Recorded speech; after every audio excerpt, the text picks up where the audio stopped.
Vita dhidi ya Iran vimesababisha Israel kupoteza tani milioni 2.6 za chakula kuanzia mwaka 2024 ambazo zina thamani ya dola bilioni 7.2. Hata hivyo, upotevu wa chakula hiki ni kutokana na uzalishaji mdogo kutokana na vita ambavyo vimekuwa vya mara kwa mara, kwanza dhidi ya makundi ya wapiganaji ikiwa ni pamoja na Hamas, lakini Hezbollah na wapiganaji wa Kihouthi, lakini baadaye ni vita kubwa vilivyofanywa na Iran, vita vya mashambulizi ya awamu ya kwanza na vile vya awamu ya pili vya siku 12. Katika Israel ambapo matumizi ya chakula ni ya juu ikilinganishwa na kwingineko, upotevu wa chakula ni moja wa vipengele vinavyoathiri gharama ya maisha, ripoti ilieleza. Israel ilizalisha tani milioni 2.6 za chakula mnamo mwaka 2024 zenye thamani ya takribani dola bilioni 7.2, na kulingana na ripoti ya kitaifa ya upotezaji wa chakula ambayo imetolewa Jumanne, imeeleza kwamba chakula kingi kimepotea na kuharibika. Ripoti ya kila mwaka iliyotayarishwa na Lekett Israel ilifichua kuwa takribani 39% ya chakula kinachozalishwa nchini Israel kimepotea katika mzunguko wa usambazaji kutokana na uzalishaji wa kilimo kupitia kaya za walaji. Kati ya hasara hii kubwa, zaidi ya tani milioni 1.2 zenye thamani ya dola bilioni 3 zingeweza kuokolewa na kutumiwa kwa usalama, lakini kutokana na changamoto ya vita, hali ya kiusalama ilikuwa ni ndogo mno kiasi kwamba wazalishaji walilazimika kuangalia maisha yao na usalama wao kwanza kulikoni uzalishaji. Kiwango cha uzalishaji kimeathiri kwa kiasi kikubwa nchi ambapo tayari inakabiliwa na uhaba mkubwa wa chakula.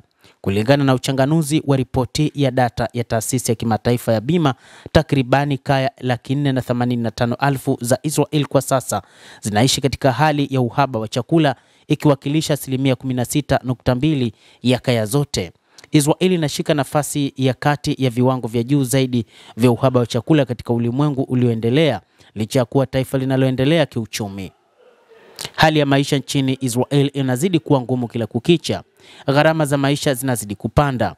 Kulingana na ripoti hiyo, upotevu wa chakula kwa sasa ni karibu wastani wa dola 3,300 kila mwaka katika miaka miwili ambayo kumekuwa na vurugu kubwa zaidi kati ya Israel na makundi ya wapiganaji pamoja na Iran.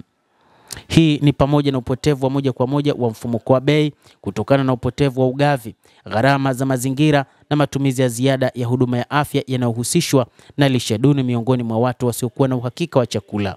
Miaka miwili ya vita imezidisha hali kuwa mbaya zaidi. Zaidi ya 30% ya ardhi ya kilimo ya Israel iko katika maeneo ya mstari wa mbele yaliyoathiriwa na vita. Ni takribani 22% katika eneo la mpaka wa Gaza na 10% kwenye mpaka wa Lebanon.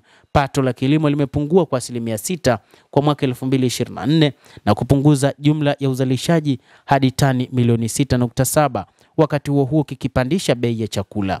Hata hivyo, mzozo huo pia ulionyesha umuhimu wa juhudi za kuokoa chakula. Wakati wa miezi 9 ya kwanza ya vita, takribani watu 900,000 wakikosa chakula katika baadhi ya maeneo, na ni kwamba walihitaji kupata takribani tani 54 za mazao ya kilimo yenye thamani dola milioni 73. Licha ya juhudi za uokozi, upatikanaji wa chakula nchini Israel umefikia tani 45,000 tu kwa mwaka 2024-2025, ikiwa ni 5% ya uwezo unaoweza kuokolewa, na hivyo kuna uwezekano mkubwa Israel ikaagiza chakula kutoka nje. Lakini pia kumekuwa na shida katika usafirishaji wa meli, ambapo meli zao zimekuwa zikishambuliwa na makundi ya wapiganaji, hasa katika eneo la Yemen, ambapo wamekuwa wakishambulia meli ambazo zimekuwa zikipita katika bahari ya Sham. Endelea kutufuatilia na usisahau kulike, kucomment na kusubscribe channel hii. Naitwa Damu Hussein, endelea kuwa nasi wakati wote, endelea kutufuatilia.